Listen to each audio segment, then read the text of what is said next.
shorter meeting than we normally hold because the NHS is running on what we call governance light during the COVID pressures, the Omicron pressures, and in particular in Northamptonshire with a major incident declared. So the board meeting is a little less lengthy and a little less comprehensive than you might normally expect. We have apologies from Denise, the non-exec director. We have apologies from Stuart Finn, and we welcome Paul Sneed here as I think he's here somewhere, as the hospital director of estates and facilities. And we have apologies from Sharon Oakey, who's our director of nursing, and we welcome Debbie Shanahan, who's here, and I can see Debbie, as the deputy director of nursing, attending in her place. And we also have apologies from Becky Taylor, the interim director of transformation and quality. Do we have any declarations of interest? No. Okay, so we welcome two new exec directors, non-exec directors today. And we also welcome Richard Apps, who's previously been the Kettering General Hospital Director of Integrated Governance, and who will be leading on corporate governance at NGH in an interim capacity for the moment.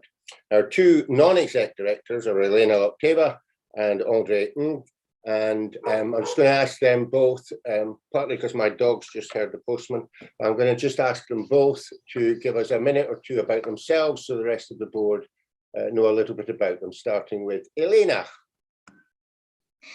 Thank you, Alan, and good morning to all. My executive career was in private equity, with a focus on the investments in complex turnaround situations. I've managed international teams handling acquisitions and exits across Europe and Middle East, and led restructuring of the businesses in Russia and Finland. I have more than 20 years of board level experience in both executive and non-executive capacities. And my current non-executive portfolio includes another two organizations in the healthcare sector. It's North Middlesex University Hospital NHS Trust and St Andrews Healthcare. I'm a qualified accountant, and I'm a fellow at the Chartered Institute of the Management Accountants. And I'm thrilled to join this great trust and really look forward to working alongside all of you for the benefits of our patients, staff, and Northamptonshire community. Thank you very much, Elena. Andre. Thank you, Alan. Good morning. Good morning, colleagues. My name is Andre Ng. I'm, compared to Elena, my life is a lot less colorful. I'm a clinician. I'm a cardiologist by trade. My day job is, as I would normally say, sticking needles in people's groins, hopefully to make them better. My specialty is in heart rhythm disturbance. I spend about 2 days a week doing procedures called ablation to try to make the heart rhythm disorder better. I'm also a researcher. I'm a university professor of cardiac electrophysiology. My research area is in sudden death and also the commonest arrhythmia disturbance that we see, which is atrial fibrillation. So these are my research interests. I'm also head of the Department of Cardiovascular Sciences at the University of Leicester. I'm very pleased to be joining the team. Here I've started in December and have been involved with the Quality Governance Committee. I'm very excited to hear about the workings of the trust and also the group, and very happy to be involved with also the academic endeavors as a link with the University of Leicester in terms of the plan for appointments of clinical academics at both Northampton and Kettering hospitals. Thank you very much. Thank you very much, Andre. At the risk of being misunderstood, I think sticking pins in people is quite, or needles in people is quite good practice for being a non-exec director. Right, if we're going to go straight into the patient story now, I'm going to ask Debbie Shanahan to introduce the team she's got with her today and to talk to us about the stroke pathway. You're all very welcome. Debbie, over to you, and feel free to take it right through. Thank you very much, Chair, and good morning, everybody. We're going to have a patient story about a patient going through our stroke pathway. So without further ado, I'm going to hand over to Jan Matthews and Leanne Luxton to take us through that patient story, and thank you. Good morning, everybody. Thank you very much for the opportunity of speaking to you today. My name's Jan Matthew. I'm Community Stroke Team Lead for Northamptonshire. Speaking to you today will also be Liana Luxton, who's the Programme Manager for the NHS England pilot that we're currently involved in, and then Dr. Melanie Blake, who's one of our stroke consultants who's been very closely involved with the Community Stroke Team since its inception.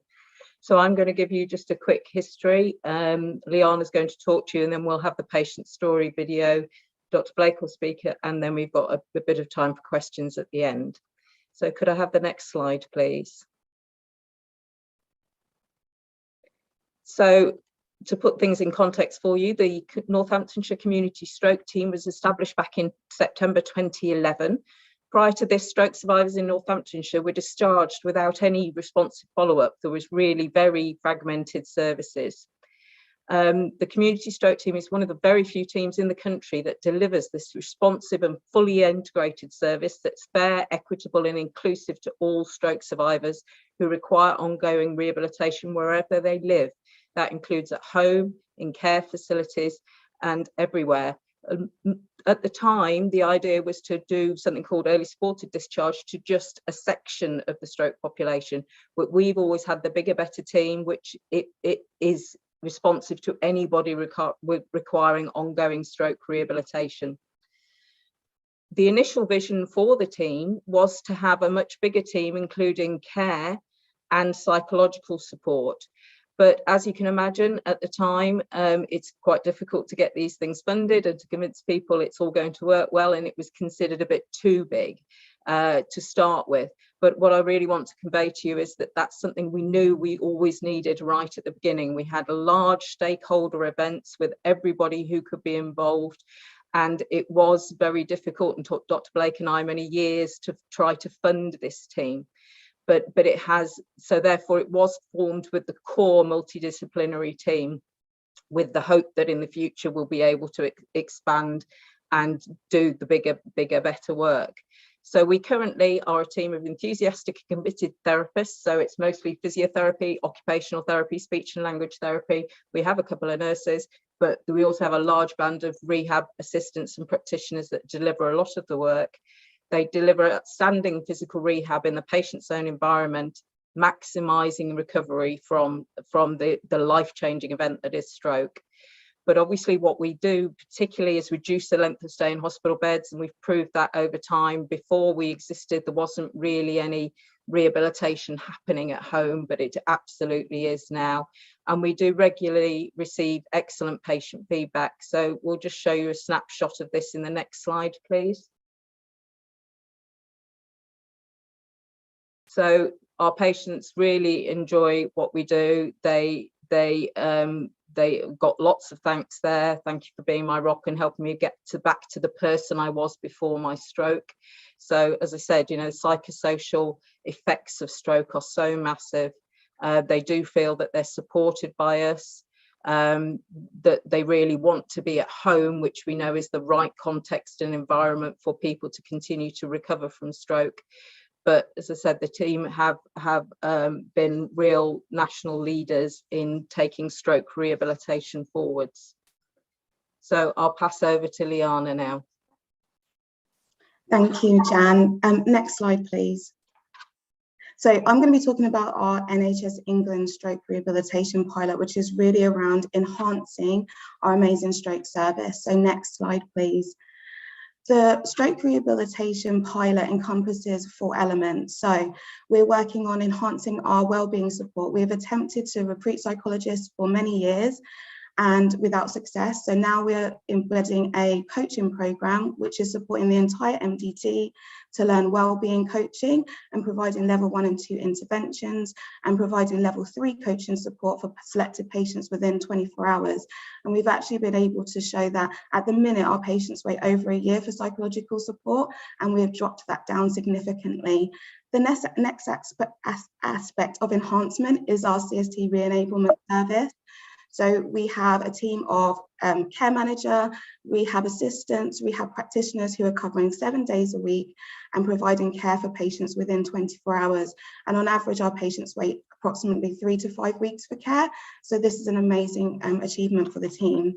We also are providing vocational rehab, so returning to work by a specialist OT and team, which is providing support for patients to stay at work and or find alternative strategies to stay at work. And our peer and family support service, which is supporting patients and families via ward volunteers, which are patients that have been through our service, a CST peer support worker, the use of My Stroke Hub, which is an online community network which we have developed from scratch, and our links with system-wide Northamptonshire providers. Next slide, please. How did we do this? So we are putting our patients at the centre. We have conducted over 100 patient interviews and over 50 staff interviews. We have a 45-member strong patient forum. We collect case studies, and we're really trying to capture, understand, and really listen to our patients, and they feel completely empowered to help us improve our service, and we measure that consistently throughout the development, and they are just delighted to be part of the development of this outstanding team. Next slide, please. And the first thing that we did develop was our vision, and our vision is that we work in partnership with our patients to enable them to self-manage their rehab so they can live fulfilling, meaningful lives beyond stroke, and that is essential. It's beyond the hospital, it's beyond what we do, it's how we empower our patients to live meaningfully beyond their stroke. Next slide, please.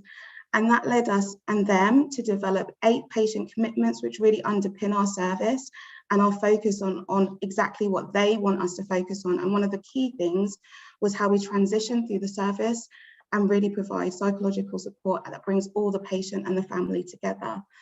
Next slide, please. So when talking about each part of our pathway, our patients say, so when talking about our wellbeing pathway, that all of our patients have some form of psychological impact post-stroke, that they want faster referrals, so they don't want to wait over a year, that support doesn't have to be by a psychologist. They would rather support from the team that sees them regularly, and they would like easy ways to connect with patients so that they can self-manage their condition, and that because this is not available, they utilise their own resilience and courage to overcome these challenges. And therefore, we just developed our pathway around a framework of therapist-led approach rather than referral onward to other services. Next slide, please. And that pathway really focuses on what the patient wanted. So they want to be seen as a whole person, that we provide a positive, strength-based approach to our management, that we focus on enhancing their well-being and promote ways for them to self-manage their condition. Next slide, please. And underpinning those principles are well-being pillars, which we work with our patients to embed and to help them achieve full psychological well-being. And they focus not only on the physical and the social, but on their mindset and their spiritual well-being. Next slide, please. And that has led us to develop a level 1 and 2 coaching program for our therapists, and access to level 3 wellbeing therapists to support those who have persistent psychological impacts post-stroke. Next slide, please. When talking about our care service or talking about care at home post-stroke, our patients say they wait in hospital for a long time after waiting for care, that they want to get home as soon as possible, that the carers are lovely, but they don't have time to meet their needs, and the carer does it for them, which is nice, but different to rehab. So with our patients, we developed a goal-based rehabilitative care service, which is intensive and seamless, so delivered by one team. And when we developed that service, our patients said that everyone was working with me for my goals, and it was completely seamless, and that this service should be available nationally. Next slide, please. When talking about returning to work after stroke, our patients say that thinking about work in hospital is overwhelming, that they'd like to have a checklist of things that they can help them to do things and support their family to assist with their planning post-stroke. They didn't realise how hard it would be to get back to work, and they didn't know how to navigate and negotiate with employers, and that it was actually overwhelming them. And so we developed a service with them that was around joint working with employees, work maintenance, and real empowerment in those situations of negotiation with employers to maintain productivity. And our patients say that their help and support really meant that they didn't have to resign from their employment and that they wouldn't have been able to return to work without this support. Next slide, please. And our peer and family support service, when our patients talk about peer and family support, they say that there's no way to meet stroke survivors safely, that social media groups are dark and scary places, and that lived experience is free and is key to their recovery, and it's helped with their confidence. And they need people around their family who understand also. So when we built our service, we built it on embedding at the centre lived experience from our volunteers, lived experience from our forum, and a way to meet people online safely. And our patients say that Emily, our peer support worker, is inspirational, and you'll hear from her in the patient video, and that hearing about other people's lived experiences help them understand they're not alone. And the relationship they've made in these groups has helped them save their life. Next slide, please. And I just wanted to also give a big shout out to the team for developing My Stroke Hub completely from scratch. It's a place where patients can connect online, and I hope it's something that the board really look into as a way to develop across other services. We are able to promote secondary prevention, peer support, and connect patients together safely. So without further ado, I really want to get to our patient story, who we're going to be hearing from Linda, Yvonne, and Emily, who have both all experienced parts of our service and want to let you know what they think of that. So next slide, please. Thank you. And just to say that the whole service embodies the fact that the patients are not just legs, arms, and mouths. They are people with feelings of self-esteem, self-worth, and confidence, which is completely under attack after a stroke. So I think we're on to the video now. Sorry. After being in hospital for 2 weeks, came out, and instantly there was help, which was amazing. The enthusiasm, the encouragement, all of them. People were so nice and helpful, and it's what you need. I always wanted to get better. I'm determined to. I didn't want to be like this, and I didn't want to be stuck in a wheelchair or walking around, not being able to walk around, and I wanted to get to paint again and things like that. I didn't realise there would be such a psychological problem in my head. Mm-hmm. You use your body to try and make these pathways work again, but I think you need to do that and to encourage yourself and talk to yourself. And having somebody come along who knows how to ask you questions and probe into yourself what you're actually feeling, mm-hmm. So that you can make progress within yourself and encourage yourself. They were just so pleased for any small thing that I could do, but it was the consistency of somebody every day. There's always somebody every day. Your family can only do so much, but strangers don't have a axe to grind. They know that you can try, and if you do try, it will get you somewhere, and it did.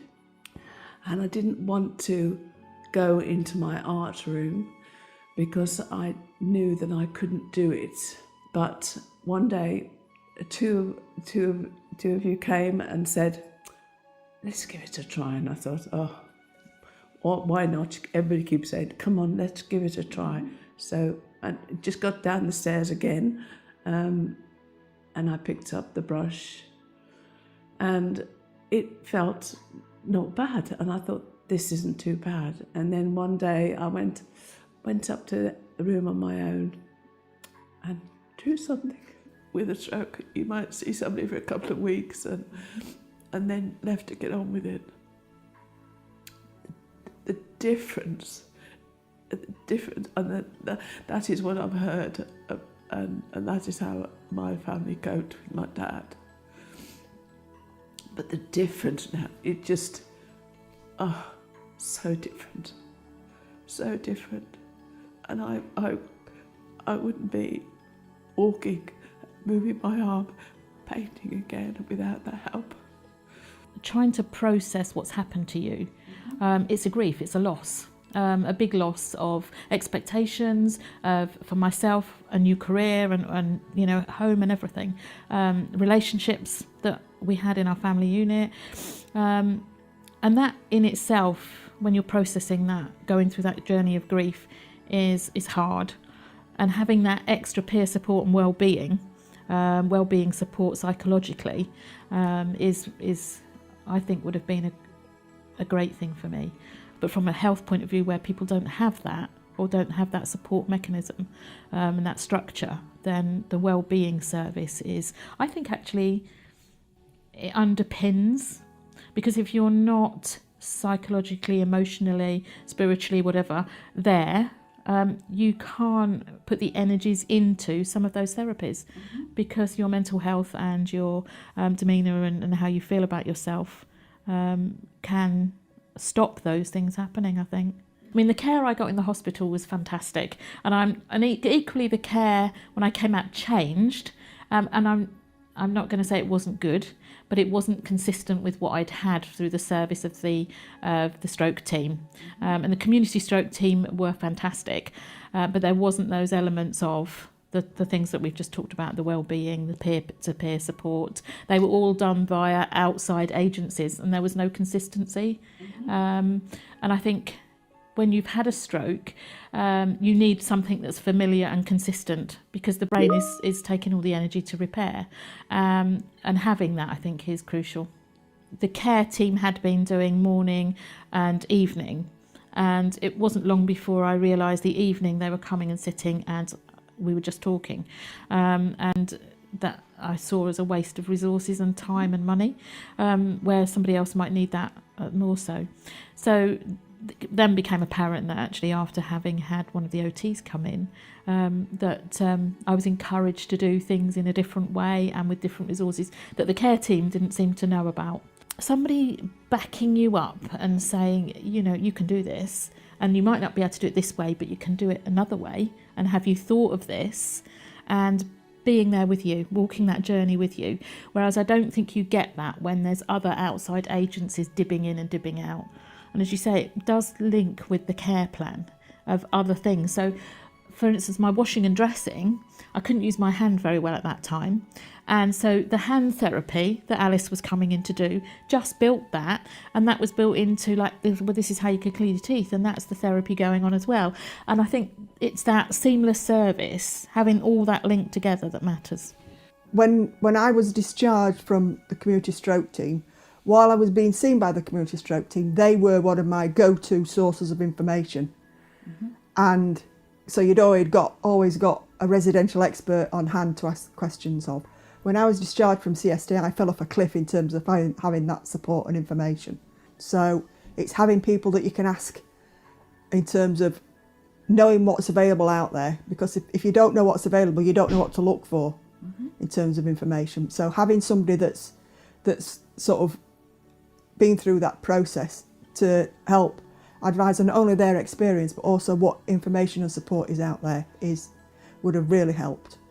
And sharing and hearing other people's experiences and learning from how other people have managed and coped with different challenges has given me inspiration of things that I might try as well. So I think having that at an earlier stage would definitely have been a benefit, whereas I think the hub will be a prime element of actually allowing that ongoing support and platform to have that information available that you know is from a trusted source.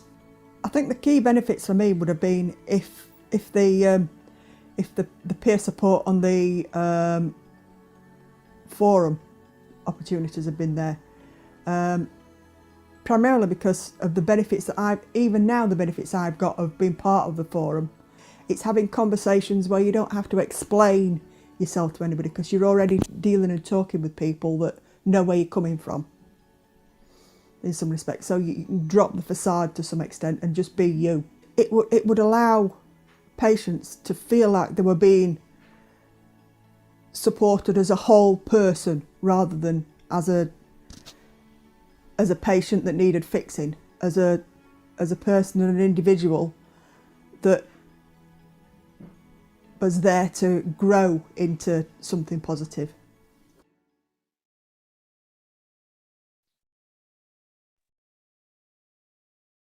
Thank you. Dr. Blake. Thanks, Liana. Can you hear me okay? Yeah, okay. Those stories were so powerful, and we're often moved to tears when we get feedback from our patients, because really listening to them makes us understand what we have to do to improve our stroke pathway. This slide actually speaks for itself. Northamptonshire Community Stroke Team is actually the blueprint on which the National Integrated Community Stroke Service Specification has been developed. And I think this pilot that we're doing now has enabled us to expand and improve our care delivery model. And actually, we don't need to understand that the spotlight is actually on Northamptonshire, because we're going to be sharing the outcomes of all of this work with the wider stroke community across the country, and their development of their services is going to focus on the work that we've done. So next slide, please. So what have we achieved? Well, we had a lot of priorities that we set ourselves. One of them is to age well, and actually not just age well, but to live well with stroke. And we would like the work we've done to become a flagship ICANN model for integrated pathways from hospital to home and beyond. And the model we've developed could easily be applied and used in other chronic disease settings. We've used a system approach to funding and development. And we joined up. We've got experts in every point of the pathway, and that improves efficiency. It reduces handoff, and it actually leads to good cost-effective use of funding. We focus a lot on integrating our health and psychological well-being, and this has been a real challenge in the stroke pathway to support our patients through their journey psychologically. And I think we've now developed an approach that is feasible, workable and doable, and is leading to improved patient outcomes and experiences. And as we've said already, we've put the patients at the centre of all of our developments. And when you do that, you get it right. Next slide, please.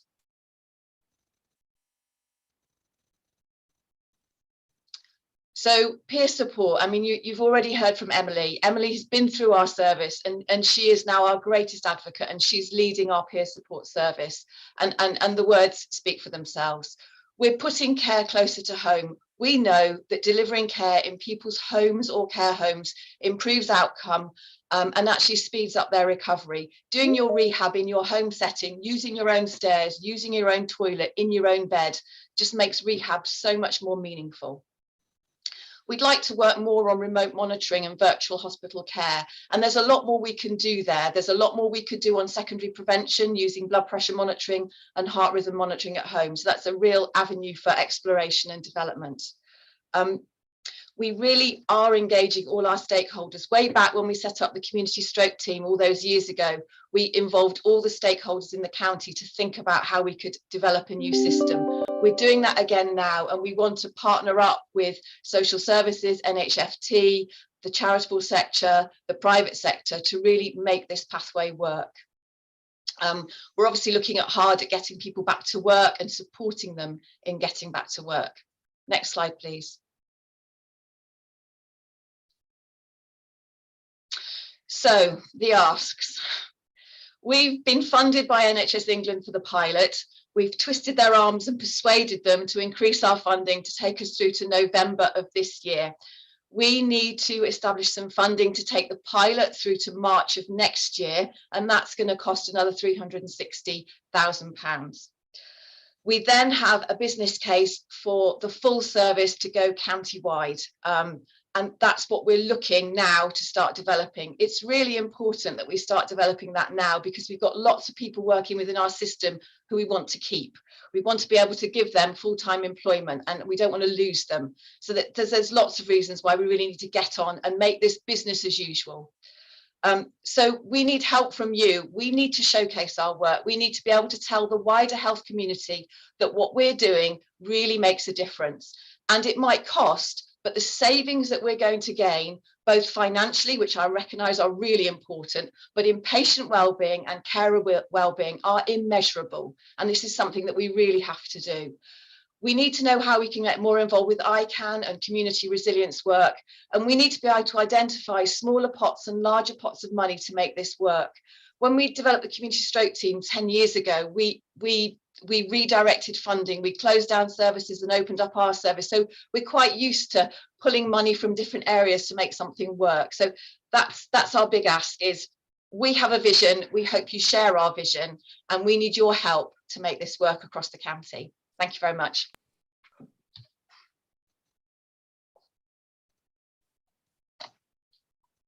You're going to take down the slide. Right, thanks very much. Just nice to see everybody on the big screen.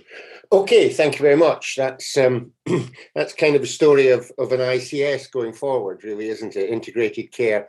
It's always the message that you are meant to be preaching. So in theory, you need to be pushing it. You're pushing an open door. The art form will be for us to make sure you're pushing at an open door. So comments, questions, anything at all you want to pick up on from all of those presentations? Good, there we go. Jill first, and then yeah, we'll get the rest in a minute. Debbie, Jill, then Debbie, and then we'll see what we've got. Jill. Thank you very much, Chair, and thank you, colleagues, for a fantastic presentation, and what a fantastic service. I'm so impressed, particularly impressed with how you've properly engaged patients in shaping your services. It's not very often you see that, and I think you'd be a really good example to our clinicians working on our clinical strategy. So well done. I'm afraid I can't answer the questions you had on the screen, but I wondered how closely, you mentioned the charitable sector, I wondered how closely you were working with the Stroke Association. And I don't know a lot about the Stroke Association. Do they do fundraising to support you, or is it a no? No, but what sort of support do they offer for you? Okay, thanks, Jill. Let's gather some comments. Debbie and then Matt, please. Thank you, Chair. It's more of a comment. I just wanted to say how humbling and inspiring the patient stories were, and thank you to the team, Jan, Liana and Dr. Blake, because I know how hard you've worked to get us where we are. And like Jill has just said, to see the patient engagement is absolutely great, because without their engagement, you won't have the model that you've got, and the model that you're developing is so worthwhile for the patient experience on the patient pathway. So keep up the great work that you're doing. Okay, Matt. Thank you. Echoing what's already been said, I think truly flagship work that is a model for us both working together on our clinical strategy as a group, and also actually a model and a lesson for all of us as the ICS emerges, and ICANN as a key collaborative within that.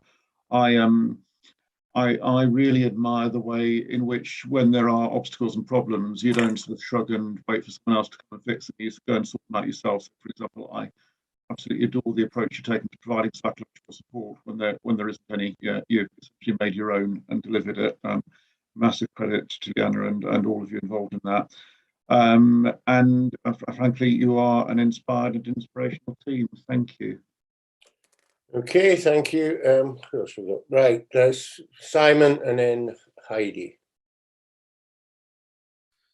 So I had the privilege of going along to the support group just before Christmas, and it was one of the reasons why I wanted you all to see this here today, because it, I think, shows what we can do. And I think the lesson I came away with was, it is great that we provide people with the life-saving treatment, but it's how you live beyond that life-saving treatment that really makes the difference. And some of the things that the team have been able to do have helped people reclaim a new life, not the life that they had, but claim a new life and develop a new life as a consequence.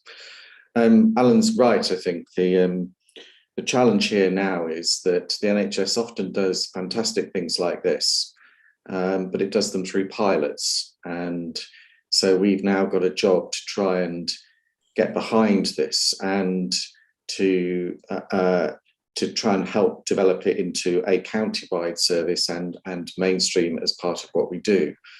And surely to goodness, it seems to me, if an ICS is here to do anything, it's to build services across organisational boundaries the traditional approach for securing funding would be for an organisation to bid and develop a service. But what actually is at the heart of this is it's only when we all come together that you actually make the thing work in a way that you need to. So I hope that what we would all be willing to do as we carry on with our journey into the ICS is support this service and really try and deliver for our patients what I know for them has made an incalculable difference to the quality and the way that they live their lives. Heidi and then Karen. Thanks, Chair. So I just wanted to obviously acknowledge how impactful when you hear those patient stories, but I know how hard Mel works. I've seen her leaving site and the dedication that she shows to the minute she walks out the door with Liana, etc. So thank you. But the point I wanted to make is your specific ask, Mel. It's a reasonable ask. I know it's in the business case process. Karen's probably going to come in and talk about that. But this is a real opportunity, as Alan says, for us to really show the benefits of an ICS and working with partners around how we need to get funding for this going forward. So you've got our commitment to work with you on that. I've been linking with John as our group finance director. So yes, you've got our support. We just need to work it through. But Karen may be coming in on that. Karen. Thank you, and thank you, Jan, Liana and Mel for that sort of excellent presentation and so powerful. Absolutely, this is key to the ICS working, and I'm just not offer my commitment and support to you in helping you, and I know we've had conversations about that already, about how we can make sure we get this fully embedded and integrated into the ICS. And as Heidi has said, the business case is in the process and is being reviewed through that process. So I just want to just reiterate my support for that, and particularly around supporting across the ICS. So thank you. Okay, anybody else at all want to comment on that? Nope. Okay, guys. Look, everybody's saying what everybody else is thinking. Really, it's a cracking good story. And if you go out and ask the public what they want from the health service, in one way or another, they talk about integration. They talk about not giving your information lots of times, not being annoyed by people from different organisations. That's what they talk about. So this would appear, as I said at the start, to hit all the buttons. Clearly, there's more to be done around psychological therapy and working with NHFT and with the local authorities and care staff and so on. I wonder too, I don't expect an answer from it, but I know when I've worked with stroke teams before, I noticed you were using volunteers in the ward, but I've seen them used particularly in the therapy, speech therapy and occupational therapy in the community, where they become quite a resource, and they're often the relatives of people who've suffered from strokes who become those volunteers. And you see it in our own volunteers in the hospital. If you go and talk to them about why they volunteer, it's because something happened to a relative in the hospital. So I just wondered about the use of volunteers in the community just to increase the therapeutic input. But I think, I don't know what the answer will be to how we negotiate this for you, but whether that's as a subset of ICANN or in some other way. You know, Andy Callow will have been listening to the remote monitoring argument there. We press Andy on a monthly basis to increase our remote monitoring capability, not just in machine terms, but also with a help centre where somebody actually answers the phone if a patient rings up. So that kind of remote facility that allows people to stay at home with confidence and allows staff to leave them at home with confidence. So I think you can be rest assured that we're going to support you in every way you can. I would be deeply disappointed and shocked if we didn't find a way to make this happen. And I think we should set ourselves the target of getting it sorted during this coming funding round through into the summer, because you're right, staff start to get nervous come November. And then it all starts to become a bit of a problem. So we should start to try and make this process happen as quickly as possible. Thank you very much for your time, everybody. Thank you very much for the quality of the presentation you did. And the board, I'm sure, will want to know the progress that's being made on supporting this particular service. Okay, thanks so much, guys.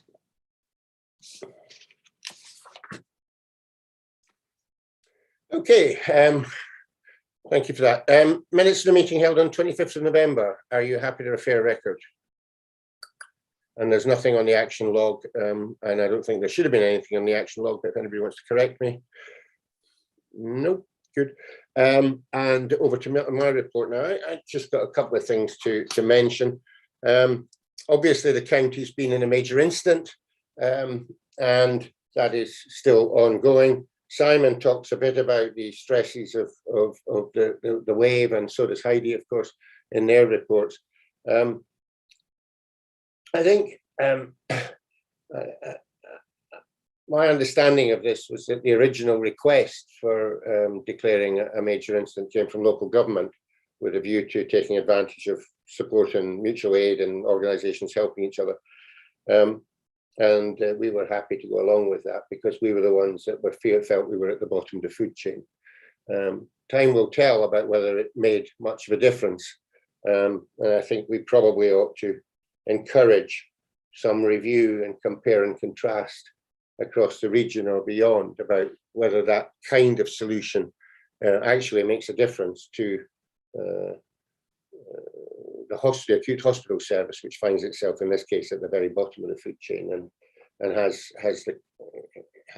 the demand placed upon it, which others are meant to help to solve.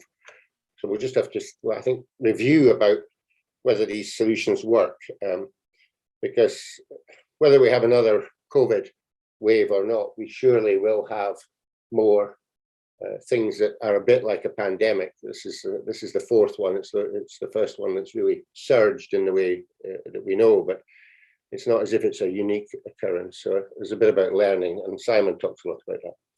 The other thing to talk about is the ICS.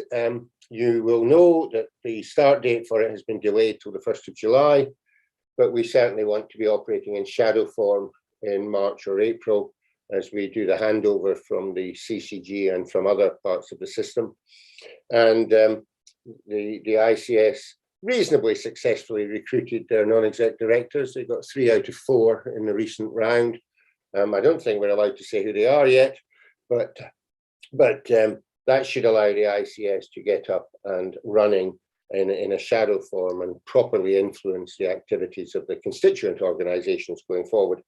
And it means that there would be no reason for us, particularly, to change the way we were approaching leading the elective collaborative, which is our responsibility. And we'll be bringing more stuff in, I think, the February development session on the elective collaborative.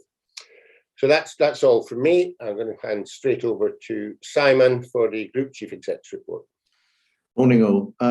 So first, I just want to follow from Alan and put on record again my thanks for everybody for their efforts over the last month during the Omicron wave. As we sit here today, our numbers have plateaued. The good news is that they haven't doubled in the way that we were expecting a few weeks ago. But we are at the moment in Northamptonshire doing what we've seen in previous waves, which is our numbers go up, then they plateau, then they very gradually come down. We will get through this wave. We will come out the other side. But in large part, we will come out the other side because some of the things that could have caused us even more difficulty haven't happened. So there are 2 things in particular. The first is Omicron didn't play out in terms of the number of hospital admissions we were expecting. Secondly, winter demand has been suppressed over the last data period for which we have normal winter data, which is 2019.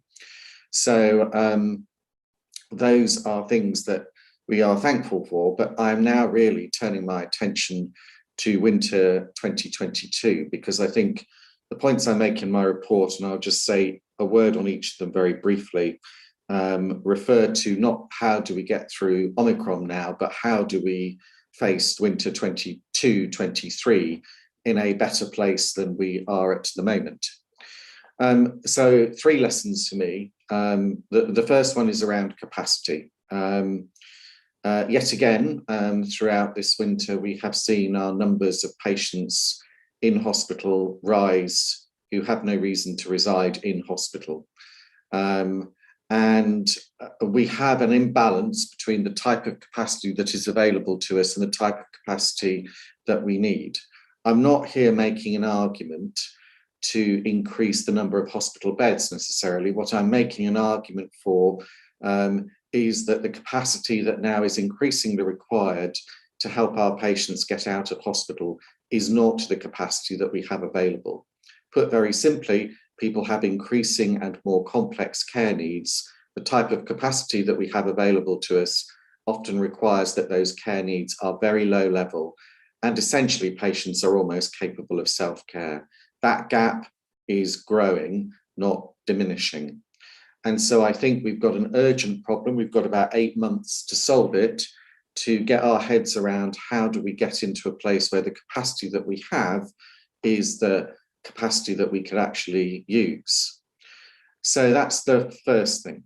And the second I want to draw attention to is one of workforce. We've known in Northamptonshire, and the pandemic has brought this to a sharp crisis, that the ability of different sectors to recruit staff has become more and more differentiated. It will not surprise any of you to know that there is a care home recruitment crisis up and down the country now, and there is a domiciliary care recruitment crisis up and down the country now. That this is pretty much old news in the pandemic. What we are now dealing with is, or what we will be dealing with, is the effects of the fact that we will not be able to recruit those staff, not just during the pandemic, but also beyond it. And so I think we are going to have to step into some of these spaces to help work much more flexibly across organisational boundaries than we would have done in the past. So a partner from an agency not so far away from us said recently, look, for us to open our beds to the level that you are asking would require 50 or 60 extra staff. We can recruit those staff, they cannot. And I don't think we can now stay in a place where recruiting staff through the agency that owns the facility can be the way that we must go. We are going to have to, I think very differently about our ability to recruit and how we work across organisational boundaries. Again, this points us back to the opportunity and challenge of working as part of an ICS. Thirdly, integration. I think the third lesson for me that we will need to fairly rapidly address from the pandemic, there'll be many more lessons, but is I think it points us towards an acceleration around integration. Just over the last week, Northumbria Healthcare Trust have started to announce their intention, some of you will have seen it, to go into the dom care provider market. And you can see that entirely for what it is, a move to start to provide patients with a more integrated care offer, because the current systems of provision have broken and will not be easily repairable. Again, another little anecdote, I was talking to a colleague who said on one street, there could be 5 or 6 different care providers, and we contract with over 80 care providers to try and provide the domiciliary care that our patients need. I think we have to now accept that that model is simply not fit for purpose and get into a place where we perhaps make an offer. I think the good news is people are now starting to welcome that offer. The challenge that we've got will be, can we make sufficient progress on this? Because my view of winter 2022, sort of 8-9 months away now, is that we'll almost certainly be out of the pandemic, we'll be in a kind of endemic situation. But a lot of pigeons will be coming home to roost at that point. We will still have COVID, we will have flu, we will have the elective recovery programme, we will have normal winter demand. So in many respects, my biggest worry at the moment is not getting out of the current wave, but actually what awaits us 8 months down the line. I'm not asking, the points I'm making today are not for decision, they are by way of opening a discussion that I think we need to have as a system on a multifaceted, kind of multi-level basis, because for sure, I am certain that carrying on as we are will deliver exactly the same results that we have seen. As I close, I just want to reference the fact that Mark today will be taking us through our current position on mandatory vaccination, or VCOD as it's now called.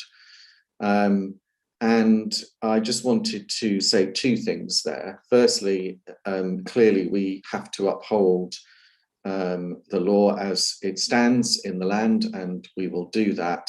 But it's also important that we recognise the human impact of the ask that we have been given.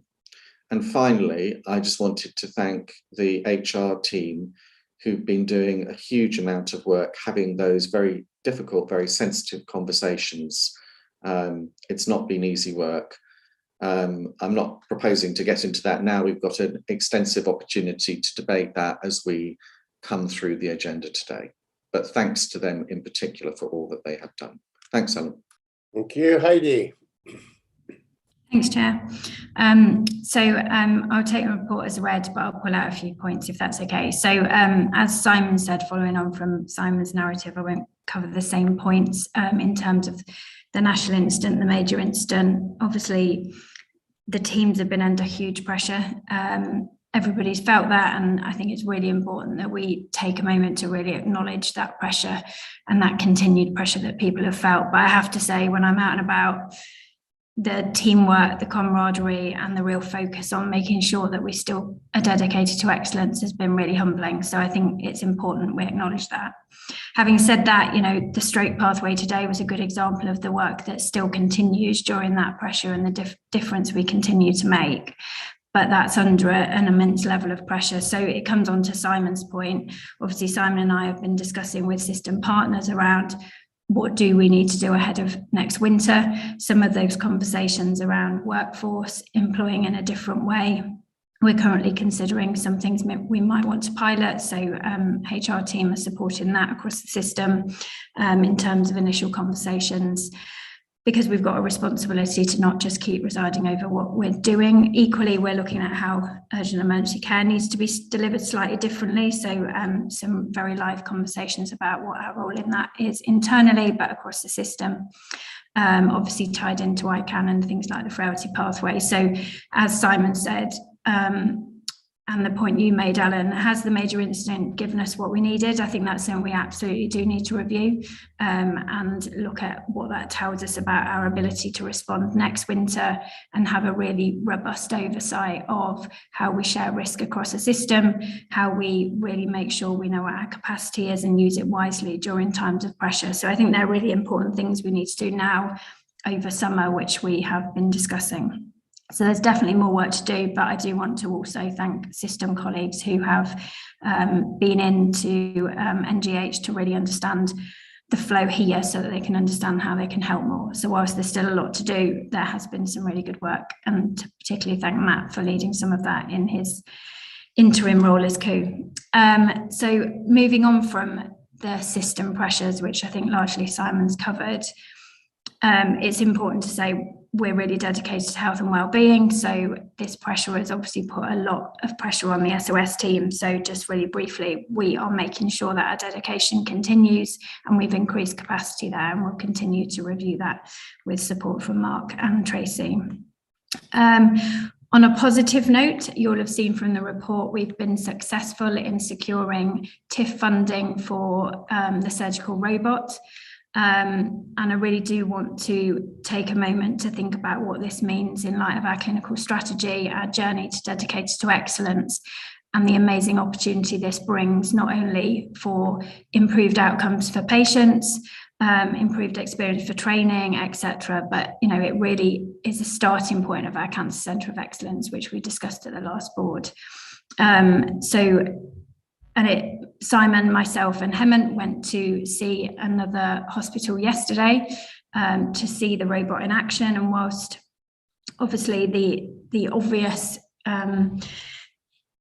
advancement in surgery that we observed was really humbling, the actual more impactful point for me was the breadth of MDT working, the breadth of improvements in experience for teams who will be involved in that, but also how we need to make sure that we're really ready to implement the robot in a way that sets us up for success at the start of our journey for dedicated to excellence in cancer. So I'm sure Simon will talk about his view on the visit yesterday at some point, but it really gave a profound insight into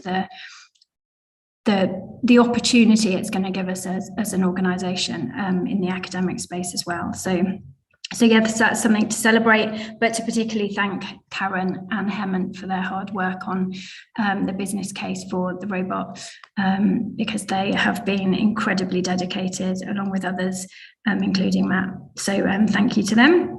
I've noted other advancements in terms of the digital TIF funding and the outpatient transformation in my report. I won't go into them in detail because obviously I'm assuming it's read, but again, to thank the teams, a lot of work is going into that to make sure we deliver them at pace. But equally, these are critical to our journey of excellence and to really enable our teams to be able to make the difference. So really important to note them.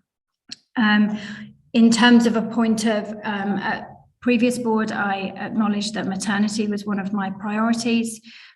Just to give a very quick overview, there's two aspects to this. There's a big piece of work in terms of OD that's about to start. There's been some preliminary work with senior leaders, but in terms of the whole maternity department, a really proactive piece about the importance of being kind, to be the best of me, be the best of we, etc. And that's a really fundamental piece in terms of really moving their maternity culture into a place that is aligned to their vision, but also to say in terms of safety, we have increased our oversight in maternity to really make sure the safety ambitions are aligned to the vision that they've got. So Hemant is overseeing maternity on a weekly basis at the moment, linking with me really closely.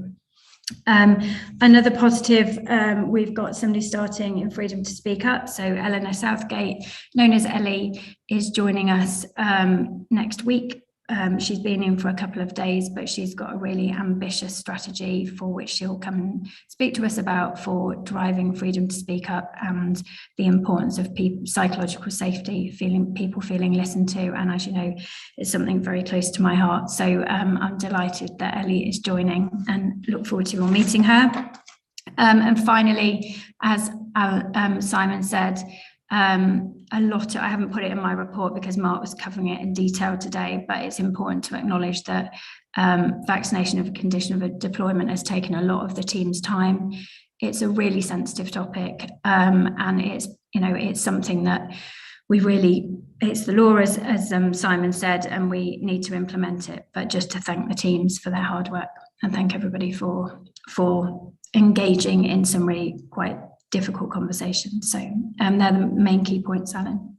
Thank you very much, everybody. Any questions on any of those three? David? Yeah, thank you very much. I think all three of you, including the chairman, have mentioned the local major incident and that a review was needed as to the impact, but I just wondered if you did have any initial thoughts on what that impact was, given the exposure that doing this has created. My second point is, and I think this is to you, Heidi, it's just about the intensive care unit. I mean, the intensive care unit, is it open, or when is it opening? This has now been in the works for quite a while, and it does address some aspects of capacity, I suppose, as well, doesn't it? And my third question was really about the independent sector. I mean, what are our current relationships with the independent sector in terms of trying to get to grips with the demand and capacity? Okay, thanks for that. We'll hold those. Jill and then Elena. Thank you, Chair. I wanted to make a couple of points, if I may, as maternity and neonatal champion for the board. So I've been working alongside Heidi with this OD project that she mentions in her report. I do a lot of this kind of work in a different region with a number of hospitals. And I've been working closely with the OD project manager for this work, and I'm extremely impressed with the breadth and depth of the project. So I think it will make a real difference. And I look forward to the board having regular updates on this and sharing the learning with Kettering too, and others as time goes on, because it is an exemplar piece of work. And secondly, excuse me, to add to both Simon's and Heidi's thanks to our staff and commendations, I particularly wanted to thank our maternity staff. So for a number of months now, they've had a felt vacancy factor of approximately 40 midwives. And in order to cover that gap and make sure that we're providing a safe service, many and most of our specialist midwives have hit the floor. They don't usually work clinically regularly, but have been doing so, including our Associate Director of Midwifery. So massive thanks to them. And also thank you for keeping our last remaining continuity of carer team standing. The others have been stood down because of our staffing difficulties, but the board may remember there was a presentation some months ago in relation to this particular team that provides a very good service to our BAME community of 177 women. And the team have supported this remaining up and running.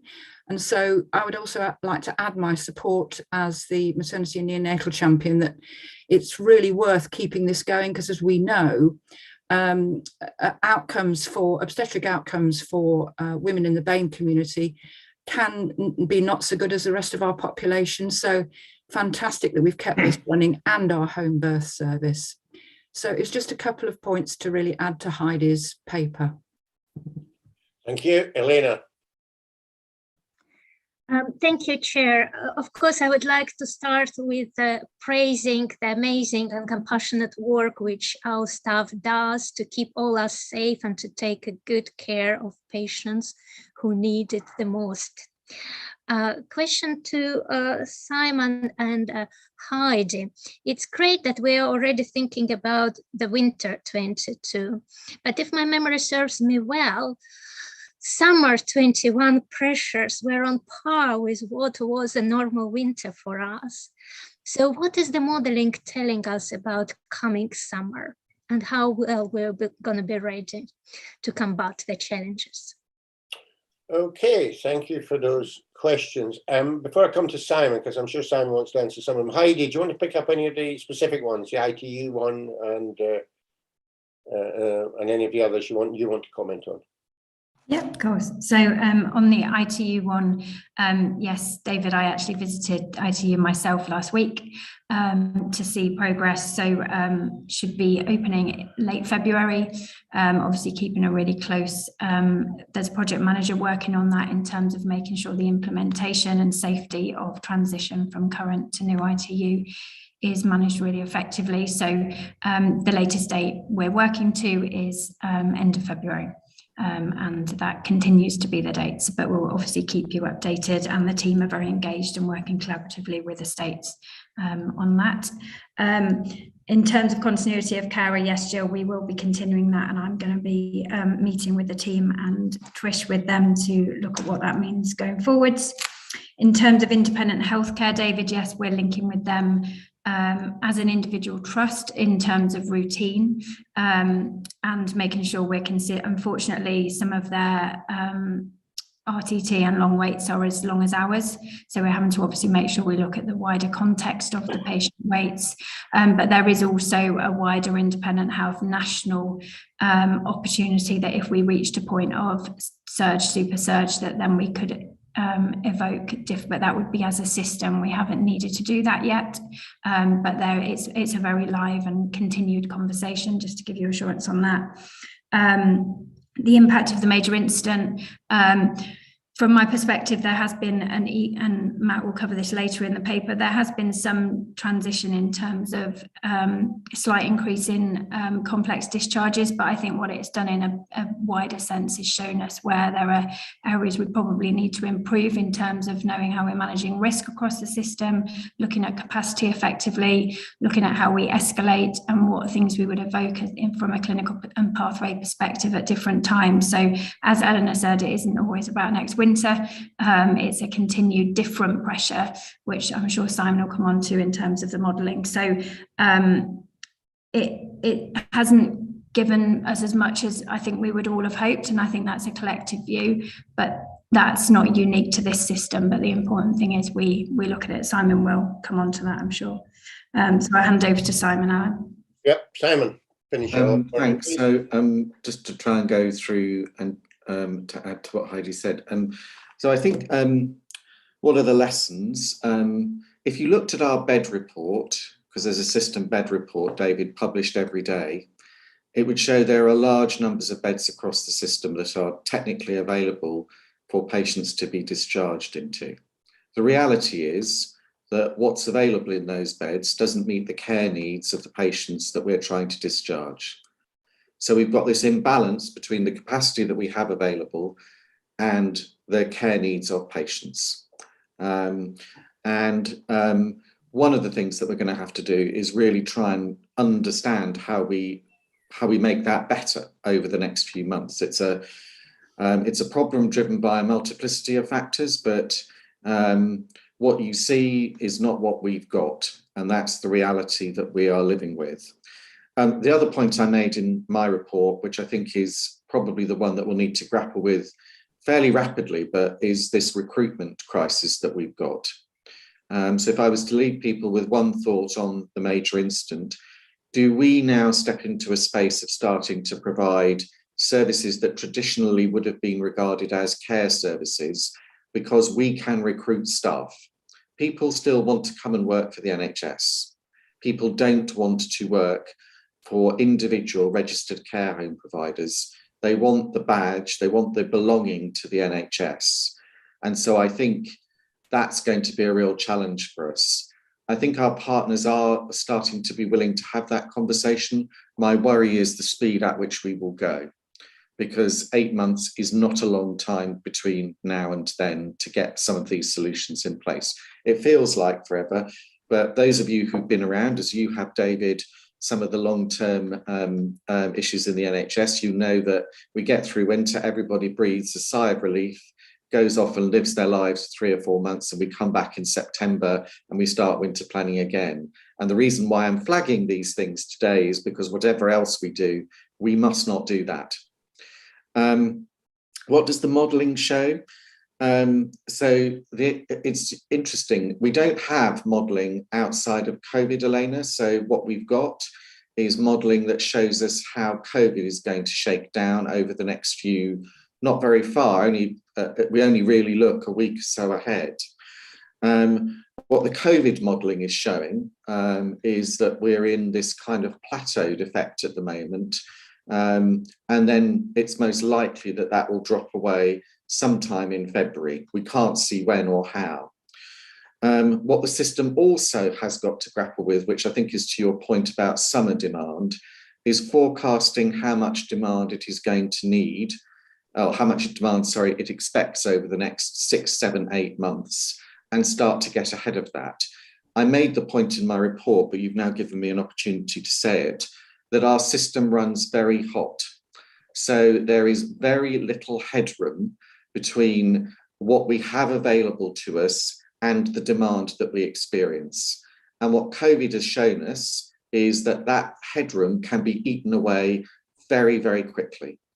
And the only way of getting to a sustainable position around some of this stuff is to actually give ourselves more headroom so that we've got some resilience to the kind of peaks and troughs of demand. And that probably is the single biggest thing that we don't have in Northamptonshire at the moment. And Andy has stuck his hand up probably to explain more eloquently than I some of that from a modelling perspective, because I will just do a layman's perspective, whereas Andy can do it properly. Not at all, Simon, but I was just going to build on what you said about the modelling.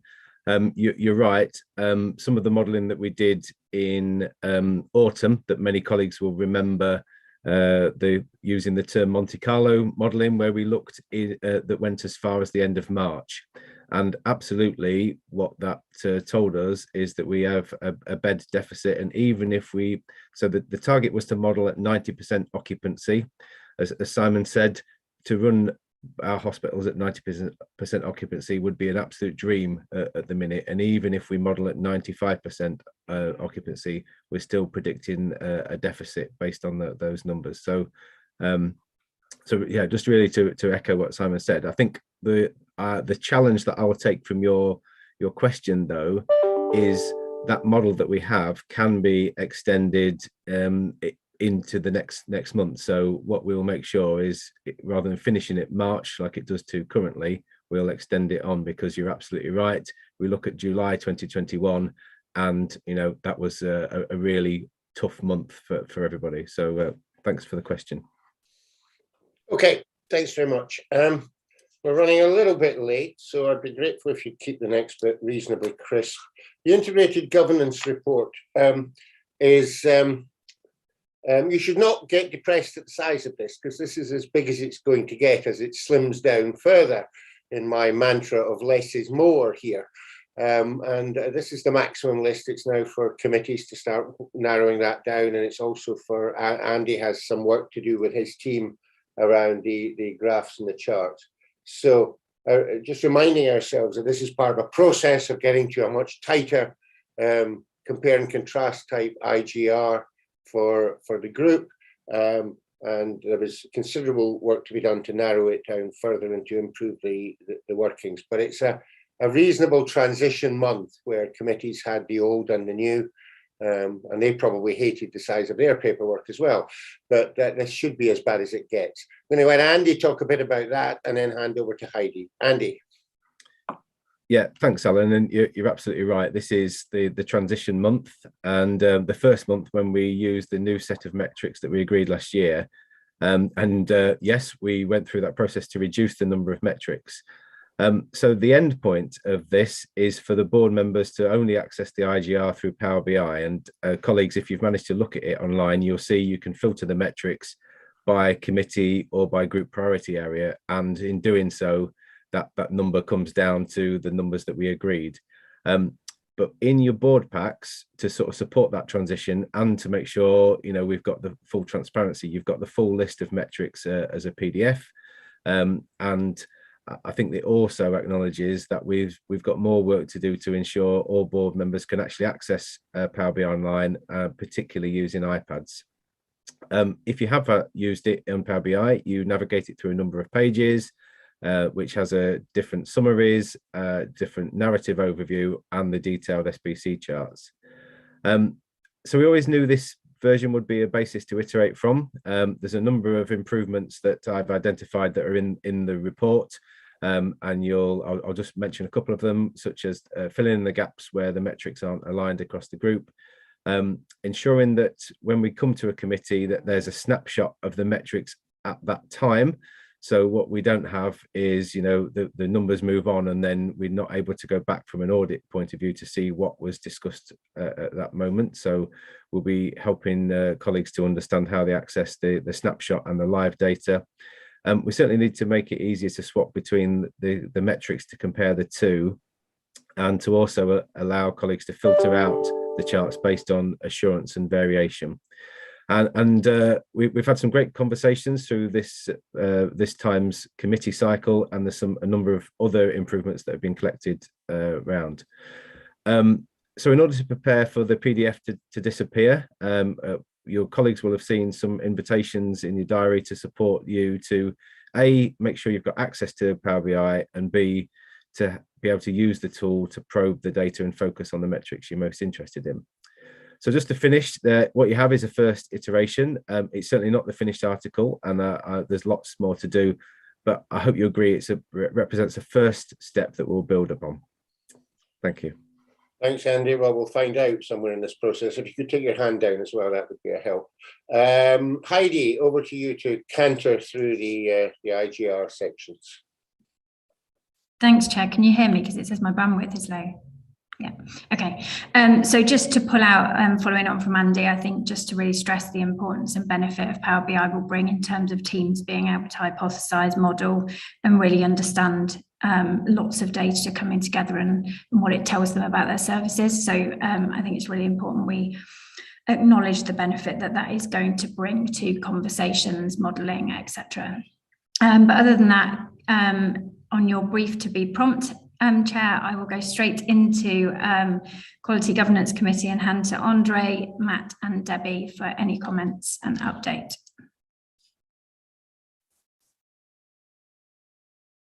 Andre? Sorry, I need to find the unmute button. Yeah. Yes, I think following on for with what we expressed, I mean the committee found that the paperwork is quite unmanageable, so we certainly welcome the direction of scaling it down so that we can really focus on the agreed metrics and discuss the relevant key points in focus, and to provide the appropriate reassurance and also the audit trail. So the move towards the Power BI is very welcome. At the last meeting, I think we acknowledged that some of the KPIs may be incomplete until we have all the data set and data captures in place. Also, in relation to the group, I think side-by-side comparative reporting between the two sites is very important and agreed as the most useful representation for us to discuss at the committee. And I think the ongoing assurance that the data quality is good should be a priority, because obviously the analysis is only as good as the quality of data. So I think that is the key points for now from the Quality Committee. Thank you. Okay, thanks, Andre. Matt, Debbie, is there anything you wanted to pull out of key points from the last Quality Committee? Thank you, Heidi. The only specific point to add, not so much from the Quality Committee, but from the Medical Director's update in the IGR, is that in relation to thromboprophylaxis, we have a VTE nurse with experience of the role who has started in the trust and is already starting to make a positive impact in our clinical areas, and have been able to confirm at NGH SLT this week with our digital director that the deployment of the new EPMA system will be completed by March 23, which will have integrated the requisite assessment and prescription of thromboprophylaxis. Nothing else to add, thank you. Thanks, Matt.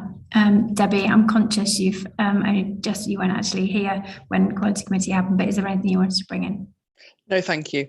Thanks, Debbie. Thank you. So moving on to F&P, so I hand to Rachel, John, and if Matt wants to bring anything in. Thanks, Heidi. Key points, and John will correct me if I'm wrong. We posted a surplus of 1.1 million, which is where we expected to be. We do expect to be in line with plan by year end, though. We will be whittling down that surplus, I'm sure. The key challenges this month are around pay pressures in urgent care and also the cost of medicines.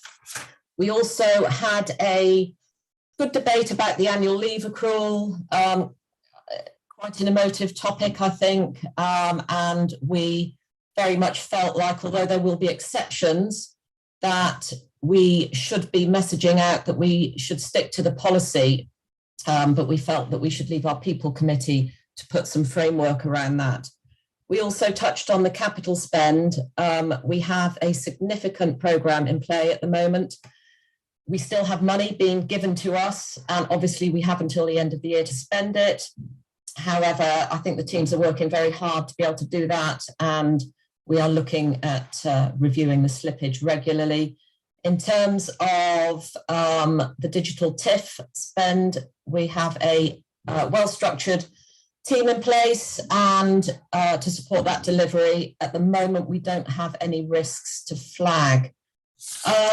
The operational performance, I think most of it's been touched on, how difficult the operating environment is at the moment, compounded by high staff absence. And I think Matt did reference that the major incident was well supported by all the COOs in the system. I think also that Matt will touch on, even though we have reduced to Opal 3, it's still a very fragile situation. The one I wanted to, the third point we covered in F&P was around the robot business case, which we have referenced several times this morning already. We unanimously supported it and nodded it through. I think obviously there is outcomes of improvement in patient experience, not having to send people elsewhere, being able to look after our own. The financing options were discussed. We supported the option to buy it outright. Obviously, we have the money. Thank you, Heidi. And we did discuss a couple of other things. One is that we were satisfied with the future-proofing element of it. We are going with a higher spec machine.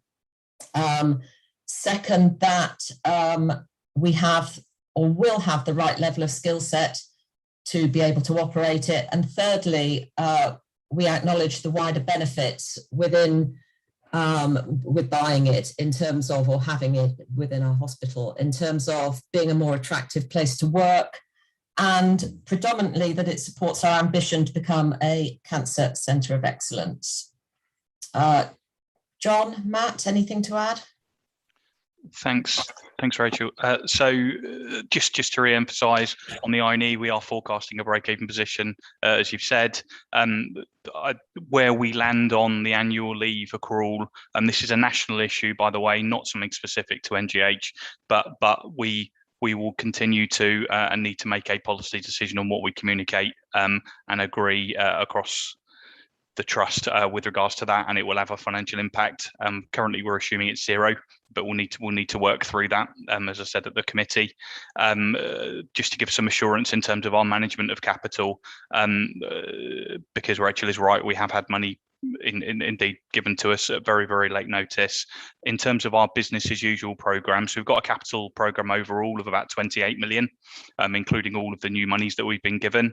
Our kind of business as usual programs about 19 of that 28. That 19 million pound element of the programme is very much on track, and we're managing that locally as an NGH team to deliver in line with the amount of resource we have. The risks, as Rachel's outlined, relate to our spending of something called Digital Targeted Investment Fund money. As Rachel said, we had a lengthy conversation about the kind of structure that's being put in place. The money was given to us or confirmed to us at some point kind of late November. We are doing everything we possibly can, myself working very closely with Andy and colleagues, to ensure that we've got the right accounting advice and are procuring things in the right way to ensure that we can deliver on what we need to deliver, clearly in line with the ambition that we've set for the money in the first place. So of that kind of total number and the risk that's identified in the papers, we're flagging a risk of about 5 million, not because we don't have a plan in place, but simply because we haven't got to the point where we process those orders just yet. And the key items of that relate to our digital outpatients investment, which is about 3 of that 5. So BAU capital very much on track. We are moving as fast as we possibly can to close out the kind of digital and new monies elements, both from a physical delivery of the program, which is clearly very, very important, but also the appropriate accounting of it to make sure that we are able to capitalise and are capitalising costs appropriately in line with which bucket they fall. Thanks, John. Matt, did you want to add anything, or are you largely going to cover it in your next paper? Okay, thanks, Matt. Thanks, Rachel and John, for your update. So moving on to People Committee. So I'll hand over to Elena and Mark. Thank you, Heidi. Firstly, a huge thank you to Mark and his team for the hard work they do to promote the benefits of the vaccination. And of course, no surprise that the committee meeting was focused on the updates related to the current position in terms of COVID mandate vaccination. Staff absences due to isolation and COVID and sicknesses were also reviewed by the committee and latest position noted. In terms of board assurance framework, we agreed that all the NGH needs a deep dive review and address its trust level strategic risks. The time for this will be established later. Integrated governance report, there was not enough time for committee to provide the feedback and raise the questions due to governance lies regime, but the comments will be passed to Richard and Heidi in due course, if any. And of course, committee also noted very low completion rates related to the mandatory training and appraisals. It's due to the operational pressures, which we all well aware of, but the lessons and the improvements should be done as we're moving to the next financial year and the next round of appraisals. That's all from my side, passing to Mark. Thank you very much, Elena, and welcome to the committee. It's your first meeting and you get to provide an update in Denise's absence. So there are, obviously I'm talking about vaccination as a condition of deployment shortly. I think the other thing to bring to the board's attention is the high absence rates that we had coming into the back end of December and the beginning of January. Many thanks have been put out to staff already during the course of the meeting, and I just echo that in terms of the mitigations that we had to put in place due to the high numbers of absence, numbers that we've never seen before in the organisation, that we had to mitigate, and testament to all colleagues that were able to do that. The one additional element around the integrated governance report centres around the integrated business planning process, which is to ensure that our metrics are consistent, but also have nuances where we have particular issues in NGH particularly. That was all I was going to mention. Thank you. Thanks, Mark. Thanks, Elena. Really helpful. And like you say, you've got a paper on the main point of People Committee. So moving on to Andy for digital.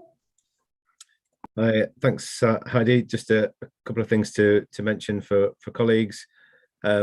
So the NGH electronic patient records administration, I think it's fair to say the challenges still continue about progressing accessing the national funding.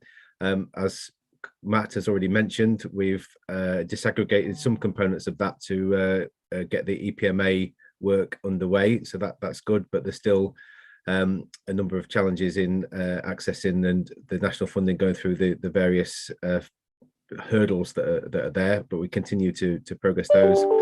And the other thing to mention is around the restructure of the team. The digital, the senior team is now in place, and we're now working on starting the second phase, which will be around bringing all the rest of the team in a group function. That's probably all I'll need to mention. Thanks, Heidi. Thanks, Andy. Really helpful, and thanks for all the hard work on all of the TIF funding that's happening. So moving on to Rachel and Simon for CPC update. We didn't actually hold CPC this month, although in terms of an update, we have met to review the plan for the year and have put together a plan which covers focus areas, which we have discussed this morning in terms of outpatients and so on. So, Simon, anything to add on that? Nothing from me, thanks. Thanks, both. Thank you. So, Alan, do you want me to hand back to you for questions, or do you want me to? No, I've got it. Thanks, Heidi. Okay, questions, comments on that before we move on. David.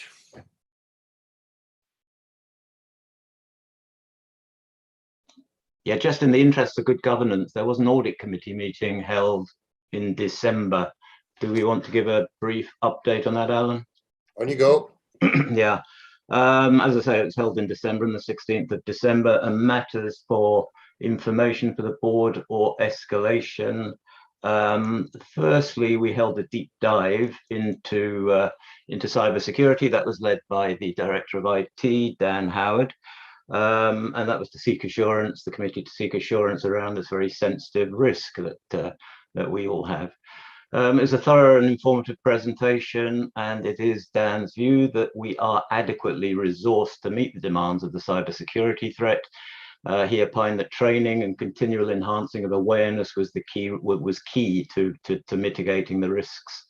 He also noted that the NGH's risk exposure scores, and these are kind of benchmarked, were better than our peers. But this was really no excuse for complacency, and maintaining the highest levels of vigilance, it's really non-negotiable. Elaine has already mentioned discussions at People Committee around the BAF and Corporate Risk Register, and at the Audit Committee we also discussed especially the Corporate Risk Register, which we didn't feel was necessarily fit for purpose, and really difficult for NEDs to seek the required assurance with such an unwieldy document. The BAF, that had improved significantly, although some of the scores for both the group and the NGH risks were subject to comment. And I think it's really important that there is a narrative in the BAF of how we go from current or initial score to current score through to targeted score, and that currently doesn't exist in the BAF at the moment.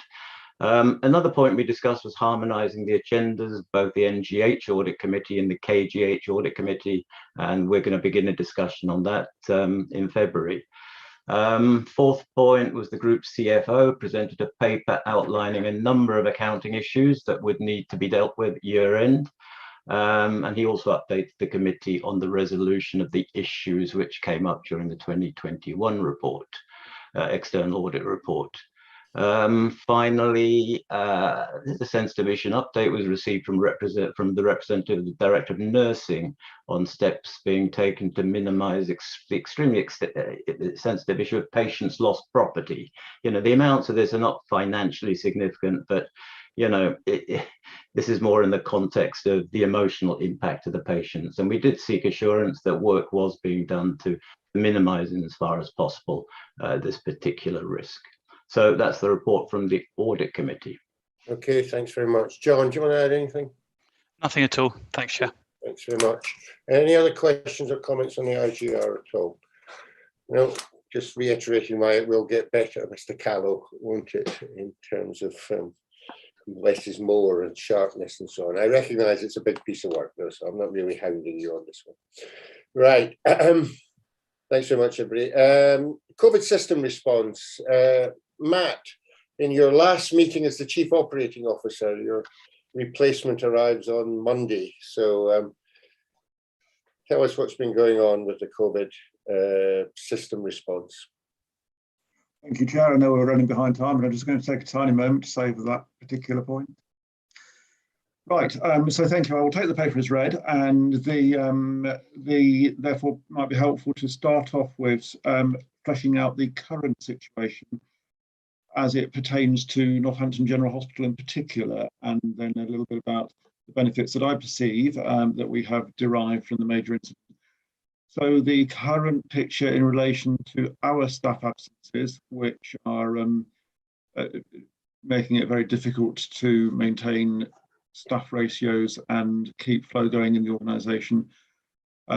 We have 385 members of staff off duty for various reasons, very unplanned reasons. That peaked at just below 500, came down but has plateaued for the last couple of weeks or so.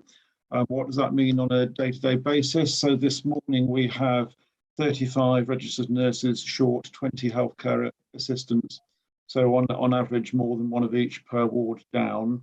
We clearly deploy a range of mitigations for that, which in our case include cancelling a proportion of our planned care and redeploying our corporate clinical qualified teams. But nevertheless, that is a significant and enduring strain on our ability to provide safe staffing. What else does it mean? So at the moment we have 94 patients who are COVID positive in our hospital beds. Happily, as Omicron is a much less severe disease than its predecessors, probably largely due to vaccination, we only have 2 patients in critical care with COVID at the moment. But less happily, because of its extraordinarily high transmission rate, we have 126 patients who have been exposed to COVID positive patients who have i.e. patients who come into hospital, tested negative for COVID, not had COVID symptoms, so gone into non-COVID wards and bays, and then usually 3 to 5 days later popped up as positives, and that creates quite an interesting challenge for the site and IPC teams, who collectively have been magnificent at boxing and coxing. But if I can give you an illustration, so by the close of play yesterday, we had managed to reduce the number of closed beds due to COVID exposure and outbreaks to 28. By this morning, that has risen again to 48. That is a typical daily rhythm of COVID pop-ups, and then having to recohort, box and cox, an awful lot of patient moves, works and cleaning, and then again it starts again on a daily basis. So that's a flavour of the impact on us at Northampton General Hospital at the moment. That leads to us providing a service for our emergency patients below that which we would like at times. So as Rachel said, we have been able to hold an OPAL free with the support of our system partners in the context of the major incident, but we are from time to time, including last night, holding ambulances, which is something we have done historically extremely rarely at Northampton General Hospital. And to give you a flavour at individual service level, we've had that outstanding presentation from our superb stroke team today. But yesterday there were pop-up positive patients on each and every one of the hyperacute stroke ward bays. If we had been rigid in our interpretation of infection prevention control guidance, that would have forced us to close the hyperacute stroke service. That's not really a viable option, as given that there are no suitable regional alternatives within appropriate geography. And so we have had to find a way through that. So I might now touch on, if I may, what we are doing and what we are going to be doing in the near future, and then talk a little bit about what the system is doing for us. So what we are doing, I've already touched upon the impact on some of our planned care and the corporate functions that are served by clinically qualified staff. Colleagues are already familiar with the board round work, which we are continuing with and expanding, in that we've now rolled out to a third phase of wards whilst maintaining support for the existing recruited wards. And we have worked really closely, we being particularly myself and our Associate Director of Infection Prevention and NHSEI, to work out appropriately risk-balanced derogations from IPC guidance, so that we are able to balance the need to keep patients safe from infection, but also to keep flow going in the organisation and get patients to the beds that they need to receive the care they require.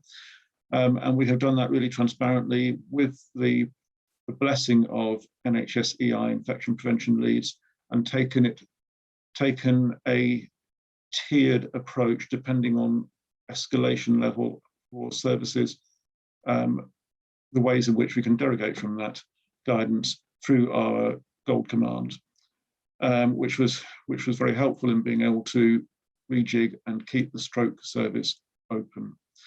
And what we are going to do, so as of next week and through the month of February, we are increasing our planned care activity with the intent that we will be back to normal levels of activity by the end of the month. And we are, never miss an opportunity to innovate, so we are piloting a virtual frailty ward at Northampton General Hospital starting next Monday, using the same software package, so Doppler, which colleagues will remember is what we have used to support COVID patients in the community and some other respiratory conditions. So we're going to be using that package and that system of remote monitoring and clinical support to keep patients out of hospital with frailty. So I look forward to bringing updates on that back to you.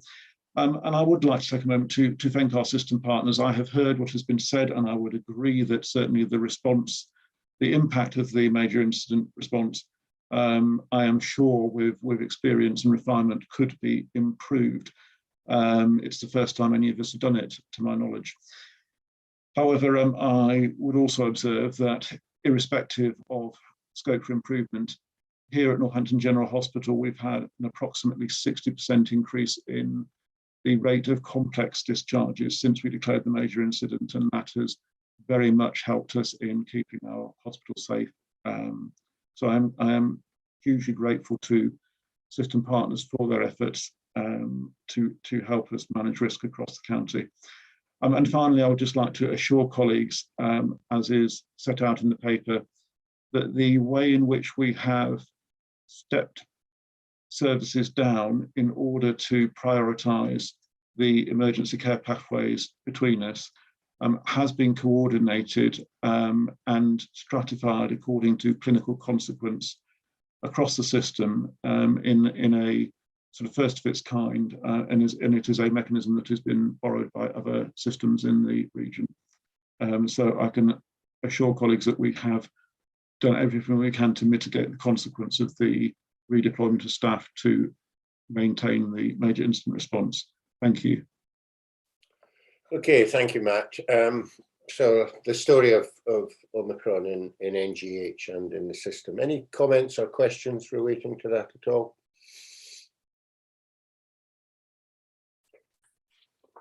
Well, you know, it is what it is, really, and it's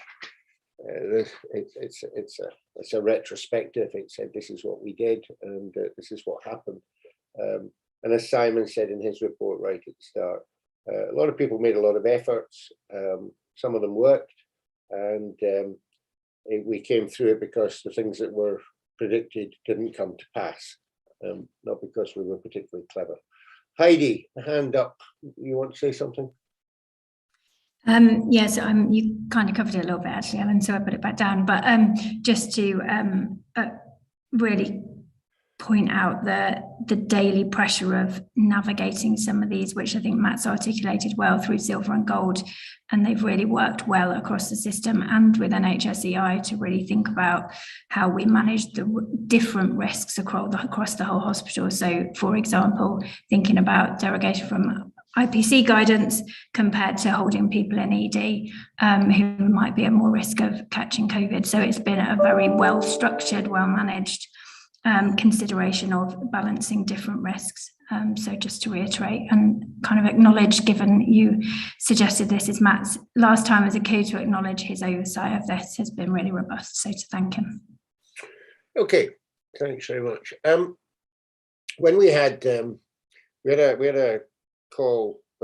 conversation with the Prime Minister when he was in Moulton at the vaccination centre, and one of the points we were making was this absence rate and the difficulties of staff, which Matt talks about, and quite often it's described as sort of 11-12% absence rate, but of course you have to be careful about the denominator in that calculation, because not all your staff are going to be on duty that day, so it's actually quite a significantly larger percentage. And at the day in question, the Trust had been unable to fill 32% of its shifts that morning. So 11% actually became more or less 33%.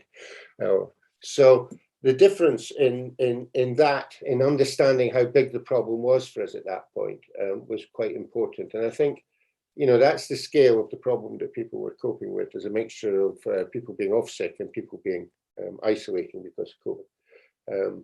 And it is quite important we recognise that pressure was on a daily basis, and people are still in it to a very large extent, which is presumably why we're still in a major incident. Right, moving on to similar territory, COVID, VCOD. Mark, on you go. Thank you, Chair. And I know I've got 10 minutes to talk about this. I could quite honestly talk about this for a number of hours, but I will keep it to 10 minutes for the purposes of questions and so on and so forth too. So we've produced a paper and attached the national guidance which we received on the 14th of January with regards to implementing vaccination as a condition of deployment within the Trust. This is in line with the amended Health and Social Care Act just prior to Christmas. This requirement means that colleagues within the organisation who support roles or undertake roles that are deemed in a CQC regulated activity need to have 2 doses of the COVID-19 vaccination before the 1st of April 2022. And for those that are currently therefore unvaccinated would mean that they need to have their first dose by the 3rd of February, next Thursday, as I'm constantly reminded at the moment, next Thursday, in order to then have the 8-week grace period before you have the second vaccination. This has been a huge undertaking and a large piece of work that the team and colleagues have been working through. And I just wanted to centre that in 5 domains, if I could, in updating you as to where we are. The first one centres in regards to information. So firstly, we started, as you'd imagine, working on understanding who we have information with regards to their vaccination status for and who we do not. And we wrote out to colleagues just over Christmas and New Year period to ascertain some of that information. And we continue to work on that. The number has reduced hugely from the number that we had just prior to Christmas in terms of uncertainty as to who has and who has not received a vaccination. That has dropped down now quite considerably, but we're still working through that on a regular basis as conversations take place, both by the people team, but also operationally in colleague service and ward areas. And we continue to do that. I should say on that point, my team and I meet every single day to talk about this and our position as to where we are and what actions we are taking, and more questions that we may receive that we do not yet quite know the answer to, or that we're having to take some advice from regional or national teams upon. This is new. We have never implemented something like this before. And so we are forever learning in this particular process. Coming on to process, as I say, our colleagues and our line managers have been working through with us, having those conversations with colleagues, and there's a process that's outlined in the national guidance, and we have our own policy now in the trust as to how we manage vaccination as a condition of deployment, and the stepped process that you'll read in the document with regards to informal approaches, formal approaches, and so on and so forth for those colleagues who are not yet vaccinated, and the stepped process that we would move into next Friday in terms of having more formal conversations with those colleagues as to potential deployment opportunities, or indeed a conversation with regards to notice of dismissal should they operate in a role that requires vaccination and they do not have the required vaccination position. We are working on the process point. We're working a lot at the moment with regards to roles that are deemed in scope and out of scope, so in line with the CQC regulated activity, and those that are in line with contact or regular contact and continuous contact with patients. So the scope element is a hot topic of debate at the moment, and we have established, learning the lessons from our ping panels, as they're colloquially known, in both hospitals, but particularly in Northampton, we've now brought in scope panels. So we're having a conversation with colleagues if they believe their role to be out of scope. We're having that conversation with them and ascertaining that position. This is really important and has changed quite a lot over the last 2 years too, because people have adapted to alternative ways of working, which may be right and able to continue, but equally we may need some colleagues to go back to work as they were pre the pandemic and pre all the infection control measures and work from home guidance that we've had in situ. So that's why this is a really important topic for us to work through in terms of who's in and who's out of scope. The third element, so if we go through information and process, the third element we've been working through is that of risk. So do we have and can we identify any areas of risk whereby we may have a number of colleagues in a particular area who are choosing not to receive the vaccination and therefore presenting greater pressures for us potentially at the end of March. And that is obviously on the basis, as Matt's talked about, in terms of our already increased position with regards to absence, how will we mitigate that position? So it's really important that we continue to look at that. We talked about this at the People Committee, that this will be placed on our corporate risk register as an organisation and will be informed by those service areas whereby there is a higher degree of colleagues who are choosing not to receive the vaccination and therefore will need to be deployed or alternatively will not be working with the organisation after the 1st of April. So we're working through that as it stands at the moment in terms of obtaining all of that information. We then look at governance. So how do we make sure, because this is this is going to be regulated by the CQC and their inspection process. So we're making sure that those conversations in terms of one-to-ones and the scope panels are documented and made sure there's a good governance process around those. And we've made those decisions using the best possible process to get therefore to the best possible decision. And we're making sure we keep hold of that. We're in such regular contact with our system, our regional and our national partners on this. We understand we're all walking through this journey together. And that's really helpful for us to take learning. There are some elements that are for local interpretation, because, as I say, the scope question is not something necessarily that can be given universally, but we do have regular contact, and I'm in contact quite literally on an hourly basis with colleagues in national teams, and we're grateful for that support that we've had from them. We've also worked very closely with our partners within the system. So this was something that was implemented in November in social care, and they've been able to provide us with their lessons learned and their guidance, and has been hugely supportive of us in terms of a policy development and bringing that forward. So we thank them very much in and around our system. The fifth and final element is in relation to communication. So this is a hugely emotive topic, and this is something that we are implementing at the time when we already have a traumatized work and traumatized colleagues in terms of the processes that they've been through and the pandemic and the impact that that's had upon people. And here we are now implementing something that we've never implemented before, perhaps in a way in which we never would have done before too. So we've been communicating with that in mind, and we have held 3 briefing sessions, Q&A sessions across both hospitals, Northampton and indeed Kettering. And I've been hugely grateful to the panel that have been able to join me in those calls, which are centered around, we've had Heidi and Debbie, we've had colleagues from the people team, we've also had colleagues from pharmacy and other medical colleagues that have been able to give some advice and guidance with regards to the vaccination. We've had over 500 attendees, just to give you some sort of quantum on that over those 3 sessions. And the themes have moved slightly from earlier last week. We had themes more in relation to the vaccination, the risk of having the vaccination, the potential impact it can have on or could have on fertility, and being able to answer those questions.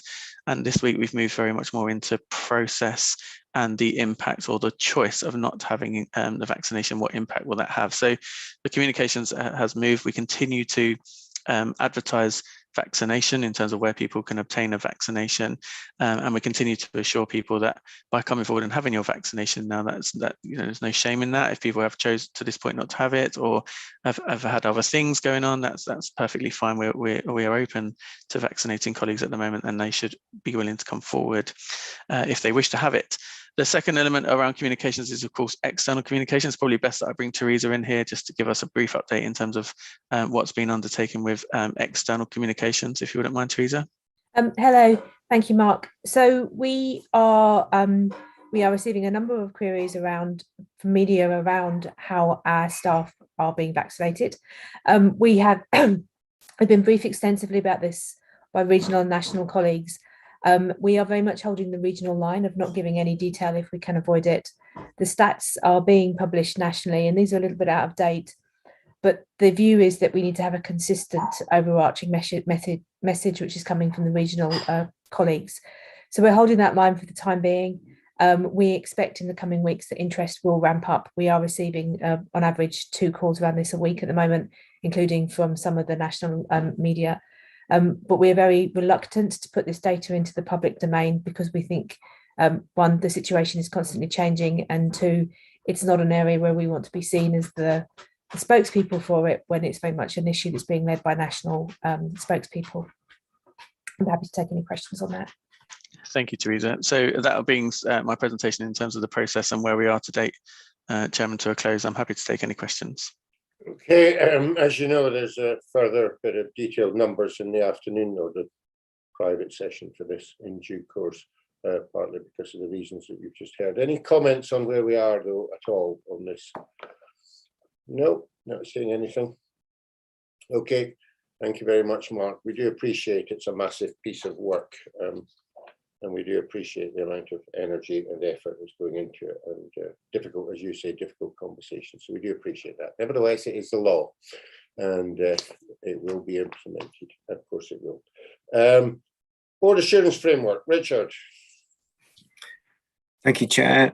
So just to update the board briefly, this is the Q3 review of the BAF, both the group and NGH specific principal risks to strategic objectives. Summary of changes in Appendix 1 and Appendix 2 and 3 list the full Board Assurance Framework reports. Just to note, and following on from David's commentary around cybersecurity, that risk score has changed and will be subject to a further deep dive review and challenge at the Digital Hospital Committee, just to seek full assurance on that. And I'm meeting David later today, and one of the things I think we're going to be talking about is how the Audit Committee interacts with the Board Assurance Framework going forward. And we've also heard from Elena that the People Committee wanted to commission some deep dive work into their risks as well. So we will bring all of that into the Q4 review of the BAF. And with that, I'll leave it there. Thank you, Chair. Okay, any comments on that, on the process? Yes, Elena. Thank you, Chair. I did a quick review of our BAFs, and the report shows that expected residual risk level is driven by preventative controls. That is great. We are focusing on reducing risks likelihood. My question is, did we fully exploit opportunities to reduce risk consequences impact through the recovery controls? So that's a really interesting question, Elena, and I thoroughly look forward to our introductory meeting because you clearly have a lot of experience in this field. So typically in the NHS, we focus more on preventative controls rather than post-impact mitigation, but really happy to explore how we develop that with you. That sounds really interesting. I think it's very well applicable to the IT and cyber elements. Yep, very much so. I think that translates as, no, he doesn't, but he's going to. Right. Anybody else at all? No? Okay, thank you. And, oh gosh, I've lost my place. You're going so fast for me now. I presume we don't have any questions from the public, Richard? No? Okay. Any other business, anybody? No? Okay.